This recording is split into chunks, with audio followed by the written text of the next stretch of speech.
सुबह 8 बजे। राम राम जी, कैसे हैं आप लोग। स्वागत है आपका एक और अनदर व्लॉग में। सुबह हो चुकी है, काफ़ी टाइम हो गया, धूप निकली हुई है और वेट चल रहा है अभी नंदी का। नंदी कल तो बहुत लेट आया था, आपने वीडियो में भी देखा होगा। तो आज मैं देखता हूँ, कोशिश है कि आज थोड़ा सा जल्दी आ जाए। वो पता नहीं क्या हुआ आजकल, ऐसा क्यों गुमसुम भी रहता है, रोता भी है। और दूसरी बात ये कि आज कुछ नया करते हैं या फिर देखते हैं कुछ, अगर दिन में रहा तो आपको ज़रूर बताएंगे। और और गाइस, अभी क्या है कि आज पूर्णिमा है, कार्तिक माह का अंतिम दिन। और पूर्णिमा का हम लोगों का व्रत भी रहता है। तो मैं, वाइफ और मेरी मम्मी, हम तीनों का व्रत होता है। तो आज हम जो सत्यनारायण जी भगवान हैं उनकी कथा सुनेंगे, कथा वाचन करेंगे और आज व्रत करेंगे। तो आज देखते हैं कि दिन कैसा निकलता है। सुबह 9 बजे। आज 3 दिन हो गए थे पेड़ पौधों में पानी नहीं दिया, तो अभी मॉर्निंग के अंदर सुबह सुबह पेड़ पौधों में पानी दिया है। वैसे इतनी ज़रूरत नहीं थी तीसरे दिन भी, लेकिन क्या है कि कुछ एक पेड़ थे, पौधे थे जो कि कम्प्लीटली सूखने लगे थे, तो इसी वजह से फिर अभी जस्ट पानी दिया ही है। और ये देखिए, रियली काफ़ी अच्छी ठंड है, मतलब इतनी ज़्यादा नहीं, लेकिन हाँ फील हो रहा है कि सर्दी स्टार्ट हो चुकी है। बहुत अच्छा लग रहा है और आप बिलीव नहीं करेंगे, माइंड फ्रेश हो गया, एकदम फ्रेश हो गया माइंड यहाँ आने के बाद में, ऊपर आने के बाद। बहुत अच्छा लग रहा है गाइस। सुबह 9:30 बजे। पूर्णिमा यानी कि सत्यनारायण जी की कथा सुनने की तैयारी करेंगे। उसके लिए सामग्री लेकर आनी है। तो सामग्री में केला, फूल यानी कि माला, प्रसादी यहाँ बनेगी, तो उसी की अब तैयारी करेंगे। पूजा करके सब रेडी हैं, तो उसी की तैयारी करते हैं। रात 7:45 बजे। हेलो गाइस, आज ज़्यादा ब्लॉग नहीं बना क्योंकि आज व्रत भी था, पूजा अर्चना भी थी, तो पूजा अर्चना की पहले। तो अब हमारी थाली लग चुकी है। दाल है, बाटी है, मसाले की बाटी आलू वाली, केले हैं, पंजरी का प्रसाद है और ये पकौड़ी है। तो अब व्रत ओपन करेंगे और अब व्रत ओपन करते हैं, देखते हैं। अब ट्राई तो नहीं कर सकते, पहले गौग्रास निकालना है, फिर उसके बाद में देखेंगे। रात 11:15 बजे। हेलो गाइस, कैसे हैं आप लोग। अच्छे होंगे। तो आज का दिन बहुत अच्छा निकला और व्रत भी था, तो व्रत खोला, कहानी सुनी, सभी तरह के काम किए। आज कोई ऐसा ऐसा कोई रिकॉर्डिंग नहीं हुई क्योंकि इतना कोई ख़ास नहीं था। पूजा की मैंने रिकॉर्डिंग नहीं की, लेकिन आज आप लोगों के लिए मेरे पास एक कहानी है। काफ़ी अच्छी कहानी है। कहानी ये कि अमीरी कैसे आती है और गरीबी कैसे आती है।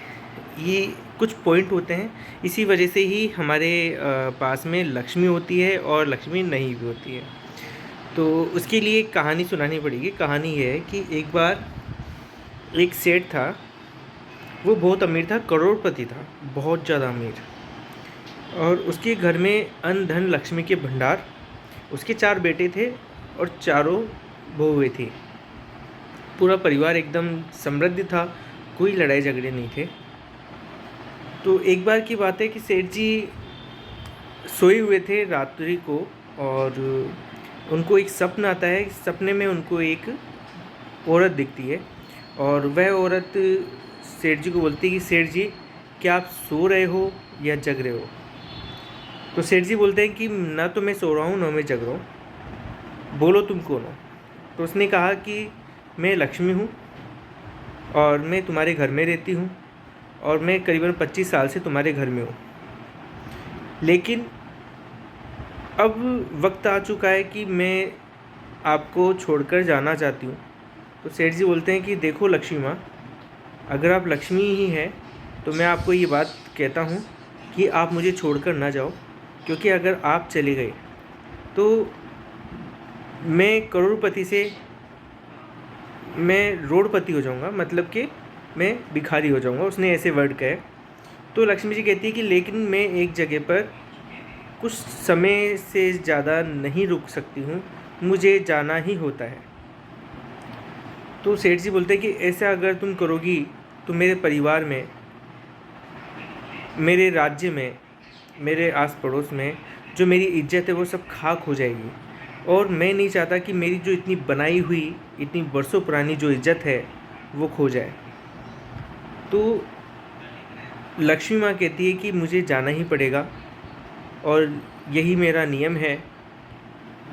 जब मैं तुम्हारे पास में थी तो तुमने ये नहीं कहा कि चले जाओ, आज मैं जब जा रही हूँ तो तुम मुझे रोक रहे हो। तो यही लालच होता है। तो सेठ तुम इस लालच में ना पड़ो, मुझे जाना ही होगा। तो सेठ जी कहते हैं कि देखो माँ लक्ष्मी, आप चले जाओगे लेकिन आपके कारण ना तो मैं मंदिर गया, ना मैंने पूजा अर्चना की, ना मैं पंडितों के पास में कोई ज्ञान ले सका। मैं सिर्फ़ और सिर्फ तुम्हारी माया के अंदर ही रहा, तो मैं और कुछ भी नहीं कर सका। तो इसलिए निवेदन है कि मत जाओ, मैंने सिर्फ तुम्हें ही पूजा है, तुम्हारी पूजा की है, मैं तुम्हें मानता हूँ, तुम मेरे लिए सब कुछ हो। तो लक्ष्मी माँ कहती कि मैंने कब तुम्हें मना किया था कि तुम मंदिर मत जाओ, तुम पूजा मत करो, तुम पंडितों से शिक्षा मत लो, तुम किसी से व्यवहार मत रखो, ये तो मैंने नहीं कहा। तो सेठ जी बोलते हैं कि मैया, तुम्हारे कारण न तो मैं कहीं जा सका, न मैं कुछ कर सका, सिर्फ तुम्हारे ही ध्यान में मैं हमेशा रहता था। और मैया मैं तुम्हें चाहता हूँ, मैं तुम्हारा बेटा हूँ, मैंने तुम्हें पूजा है, तो मेरे पास में रहो, क्यों अपने बेटे से दूर जा रही हो। तो लक्ष्मी माँ बोलती है कि देखो मुझे जाना ही होगा सेठ, इस तरह से तुम विवाद ना करो, इस तरह से तुम बच्चों की तरह मुझसे बात ना करो, मुझे जाना ही पड़ेगा। तो सेठ की इस बात को सुनकर के लक्ष्मी मैया थोड़ी उसके सामने दया दिखाती है और उसे कहती कि चलो ठीक है, एक शर्त है, मैं तुम्हें जाते हुए एक वचन देना चाहती हूँ, जो तुम्हें मांगना हो मांग लो, लेकिन एक ही वचन दूंगी, एक के अलावा दो वचन नहीं होंगे। तो वो लक्ष्मी मैया बोलती कि मांगो सेठ, तुम्हें जो चाहिए वो मांग लो, मैं तुम्हें वही दे दूंगी, लेकिन एक ही वचन दूंगी। सेठ जी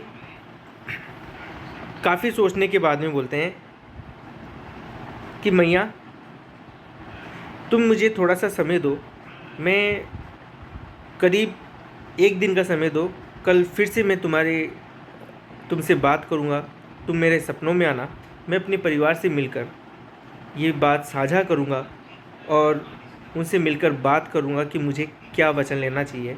मैं जल्दबाजी में कोई भी निर्णय नहीं ले सकता।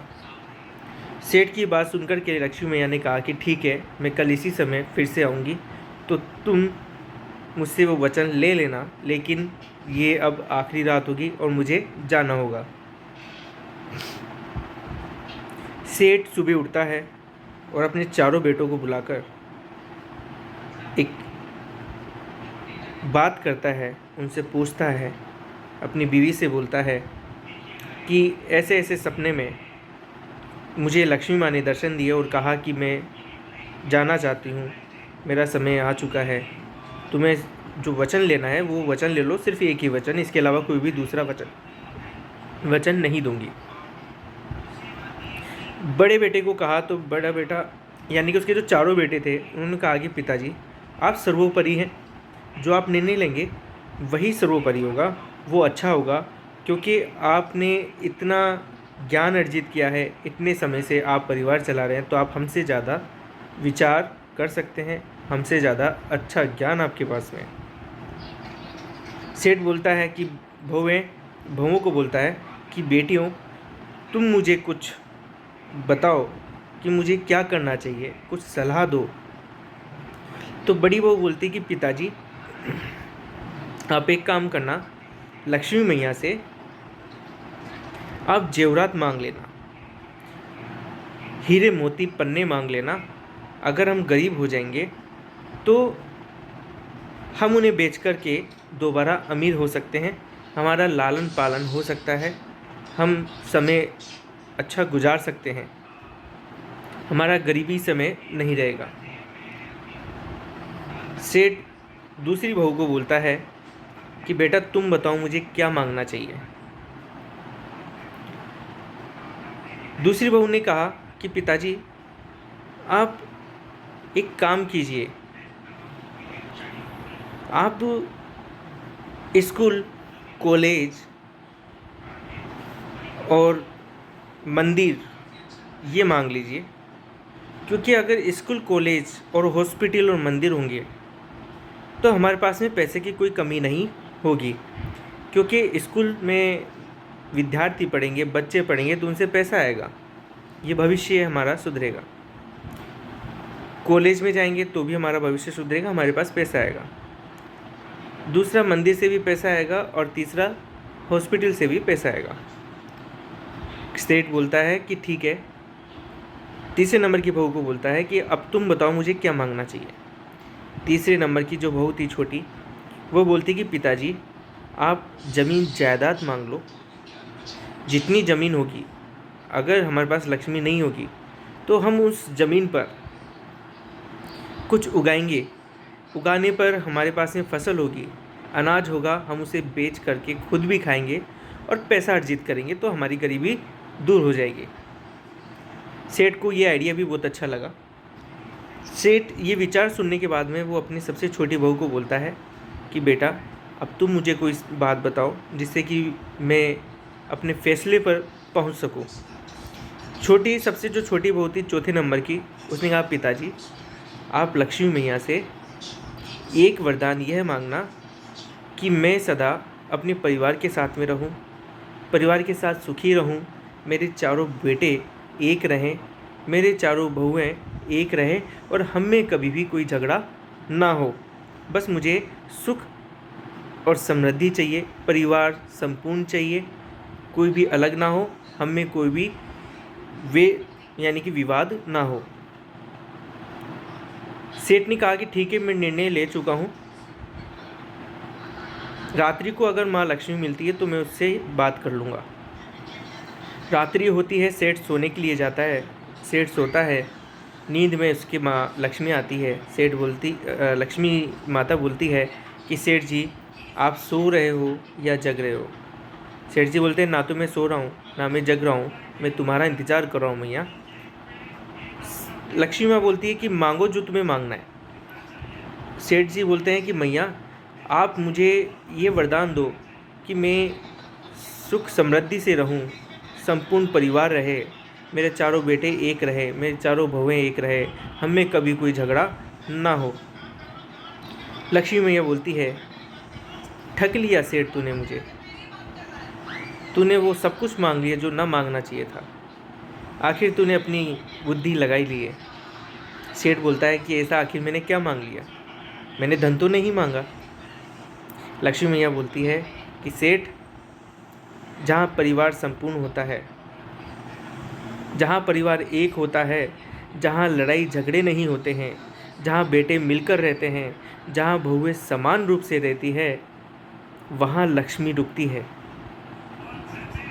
और वहाँ जहाँ मैं रुकती हूँ वहाँ लक्ष्मी होती है, धन होता है, समृद्धि खुद ब खुद आती है। तो सेठ तूने मुझे आखिर ठग ही लिया, ठीक है, अब मैं तुझे छोड़कर कभी नहीं जाऊंगी। और तेरा जो ये विचार है और तेरी जो इस छोटी बहू का विचार है, उसे सुनने के बाद मुझे बहुत अच्छा लगा और आज से मैं तेरे पास में ही रहूँगी। तो मित्रों, हमें इस कहानी से ये शिक्षा मिलती है कि हम लोगों को कभी भी परिवार में लड़ाई झगड़ा नहीं करना चाहिए, मिलकर रहना चाहिए, हमें एक दूसरे का साथ देना चाहिए। दुख हो चाहे सुख हो, दुख में भी अगर हम साथ मिलकर रहेंगे तो हमें दुख बहुत कम लगेगा और वह आसानी से कट जाएगा। लेकिन अगर सुख में भी हम लोग लड़ाई झगड़े से रहेंगे तो वो सुख भी हमें दुख के बराबर ही महसूस होगा। तो आपसे निवेदन है कि आप इसी तरह से इस कहानी के अनुरूप सभी मिलकर के रहें, साथ रहें, खुश रहें, आबाद रहें। तो आज की ये कहानी से आप लोगों को क्या शिक्षा मिलती है, क्या जो मैंने शिक्षा बताई है क्या यह सही है, या आप मुझे कमेंट में बताएं। तो आज के लिए इतना ही। आज जो समय था काफ़ी अच्छा निकला। वीडियो में मेरे पास में जो वीडियो डायरेक्शन है वो काफ़ी कम थी, तो मुझे लगा कि एक कहानी सुना देनी चाहिए। बहुत अच्छी कहानी थी, मुझे याद आई तो मैंने आपको बताई। और आप हमारी इस वीडियो में, आने वाली वीडियो में, पुरानी वीडियोस में अपना मत दें, उसे देखें, उसे आगे बढ़ाएं। और जो हमारे नए सब्सक्राइबर हैं, जो हमारे नए व्यूवर्स हैं, वो प्लीज़ रिक्वेस्ट है कि हमें सब्सक्राइब ज़रूर करें, हमें कमेंट करें और हमें लाइक करें। हमारे साथ में मिलकर रहें, शेयर करें वीडियोस को और हमें आगे बढ़ाएं। इसी तरह से हमारे चैनल को देखें। तो आज के लिए इतना ही। जय श्री राम।